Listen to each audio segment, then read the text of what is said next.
O inverno é a estação do ano em que as doenças respiratórias mais se manifestam na população.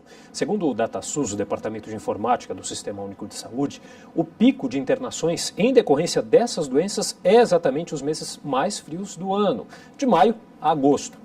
Para falar sobre esse assunto, eu recebo agora o Dr. Mauro Gomes, que é presidente da Comissão de Infecções Respiratórias da Sociedade Paulista de Pneumologia. Olá, doutor.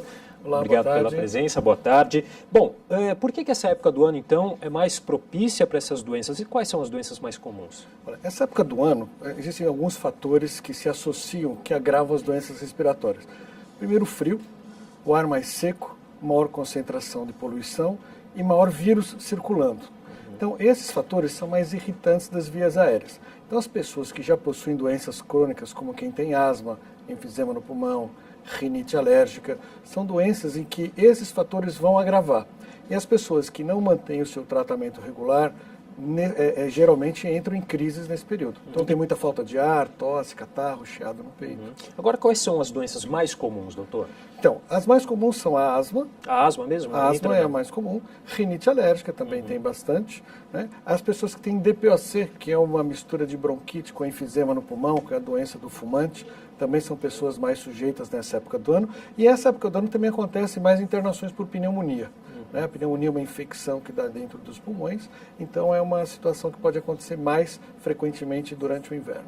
Agora, muitas dessas doenças têm sintomas semelhantes, né? Como fazer essa diferenciação? Bem interessante, porque as doenças respiratórias, de maneira geral, têm sintomas parecidos. Normalmente existe tosse, existe falta de ar, existe chiado no peito, existe cansaço. Né? Então tem todo um histórico. As pessoas que têm asma geralmente têm crises desde criança e adolescente e se prolongam na vida adulta. Quem tem a DPOC é uma doença que se desenvolve a partir dos 40 anos de idade em quem fuma. As infecções costumam ter muita febre, tosse com expectoração, catarro. Então, são alguns sintomas, algumas particularidades de exame físico que discriminam uma doença ou outra, e radiografia de tórax ajuda bastante também. Há uma faixa etária em que as pessoas estão mais propensas a adquirir essas doenças? Todas as faixas etárias podem ser prejudicadas, especialmente quem tem asma, que já possui a doença durante a vida toda, nessa época do ano se agrava, ela pode ter doença ao longo da vida toda. Mas, costumeiramente, essas doenças acontecem com maior gravidade, e as pneumonias principalmente entre as crianças e os idosos. Por isso que se recomenda a vacinação, especialmente para essas faixas etárias. Bom, no frio, claro, naturalmente as pessoas acabam ficando em ambientes mais fechados, né, aglutinadas, e isso acaba também contribuindo para a transmissão dessas infecções. Excelente, né? Excelente essa colocação, porque é mais comum mesmo a gente ficar em ambiente mais fechado nessa época do ano, com pouca ventilação. Isso realmente favorece a transmissão de vírus respiratórios de pessoa para pessoa. Então é importantíssimo manter os ambientes bem ventilados e principalmente lavagem das mãos. Os vírus não se transmitem só pelo ar, mas é o contato com a mão contaminada de uma pessoa com outra ou com um objeto contaminado que pode transmitir. Então, lavar as mãos com frequência, se não for possível lavar as mãos a todo instante, passar o álcool gel em toda a superfície da mão, gira bem a mão entre os dedos, para que minimize o risco de transmissão dos vírus. Há alguns anos, quando a gente teve um surto até de gripe, as pessoas adquiriram esse hábito do álcool gel, né? Realmente ajuda muito, é importante se manter esse... A gente observa muitos locais públicos que já tem o frasco de álcool gel, já pegou um hábito, né? E é importante se manter esse hábito. Se você não tiver como sair da sua sessão, da sua repartição para lavar as mãos, tenha um frasquinho pequeno na bolsa, sempre passe, que é importante. Agora, bom, nessa época do ano é muito comum a gente ver alguém que ou está com uma tosse ou espirrando, com sintomas da gripe, né? Isso. Qual que é o momento que a pessoa deve procurar um médico? Existem gripes e resfriados. Qual é a diferença entre um e outro? Basicamente, o tipo de vírus que vai causar a infecção. Os resfriados, existem centenas de vírus que podem levar ao resfriado, e geralmente é uma infecção mais leve, mais benigna, em que 2, 3 dias de irritação no nariz, na garganta, não costuma ter febre alta, não impede a pessoa de trabalhar, ela está livre da infecção. Agora, a gripe, que é causada por um vírus chamado influenza, esse é o vírus responsável pelas grandes epidemias e que pode levar à morte. Geralmente o vírus influenza dá uma febre muito alta, aquela moleza no corpo, a pessoa fica toda quebrada, indisposta, não consegue ir para a escola, não consegue ir para o trabalho. O vírus influenza, quando se prolonga essa infecção mais do que 2, 3 dias, é importante que busque o médico. Ou, se logo nos primeiros dias tiver febre alta, muita falta de ar, tosse com catarro, corre no médico e pode ser que ele esteja complicando com uma pneumonia. Também muito importante a vacinação contra a gripe, né, doutor? Sim, a vacinação contra a gripe, que é contra o vírus influenza, ela reduz a chance de surgimento de pneumonia e de morte por pneumonia.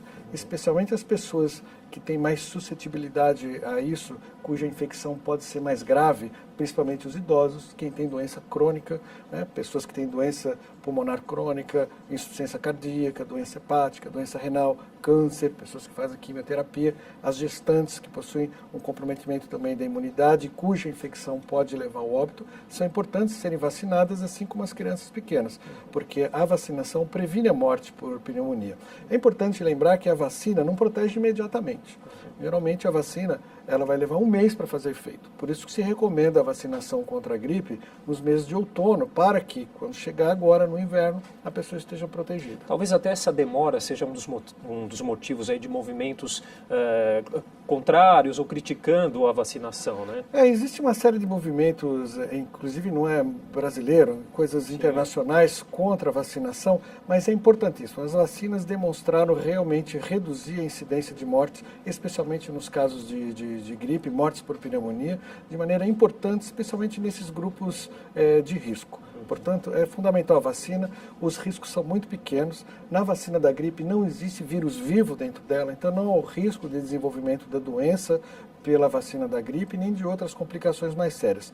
Só se recomenda não vacinar a vacina da gripe quem tem alergia ao ovo, porque os vírus são cultivados em embriões de galinha.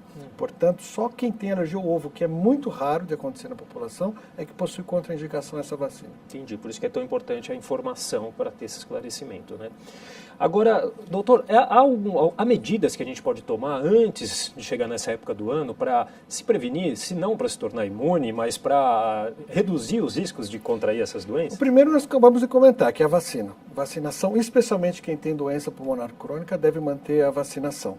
As pessoas que têm doenças pulmonares crônicas, geralmente as alérgicas, como a asma, né, ou quem tem a DPOC, que é bronquite com enfisema no pulmão, deve manter o seu tratamento regular, mesmo fora do período do inverno, porque é o tratamento regular que vai fazer com que a pessoa não tenha crises nesse período. O tratamento regular reduz a inflamação dos brônquios, reduz a suscetibilidade da pessoa a desencadear as crises. Portanto, é fundamental a manutenção do tratamento, mesmo durante os meses de menos frio, os meses de verão, primavera, para que se previna no inverno o desenvolvimento das crises.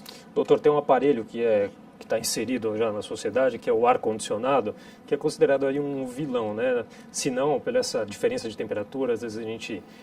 Isso, claro, no verão, a gente está no verão, depois entra no ambiente com ar-condicionado, tem essa diferença de temperatura, mas no inverno também, por causa do tempo seco, acaba também contribuindo para essa secura ainda maior o ar-condicionado, né? Quem tem doenças alérgicas, como a rinite, como a asma, sente mais sensibilidade a esse ar seco. Esse ar seco pode ser irritante e um fator desencadeante de crise.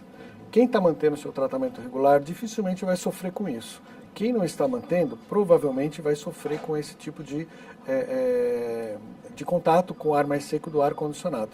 O que é importante no ar-condicionado é manter sempre ele higienizado, principalmente se for um ar-condicionado central, onde os dutos de transmissão do ar é que possuem muita sujeira, e nesses dutos se acumulam bactérias e se acumulam fungos. Então, esses fungos podem também provocar as crises nessas pessoas alérgicas. Esses fungos podem levar a doenças mais sérias no pulmão, como uma chamada pneumonia por hipersensibilidade, cuja via final é a destruição do pulmão, ele vai a uma fibrose pulmonar. Então, a higienização do ar-condicionado, especialmente o ar-condicionado central, é importantíssima por conta disso. Ok, doutor, eu queria agradecer sua participação aqui no nosso jornal, Jornal da Câmara. Eu que agradeço a oportunidade e fico sempre à disposição de vocês. Obrigado. Ok, muito obrigado. Eu conversei com o doutor Mauro Gomes, que é presidente da Comissão de Infecções Respiratórias da Sociedade Paulista de Pneumologia.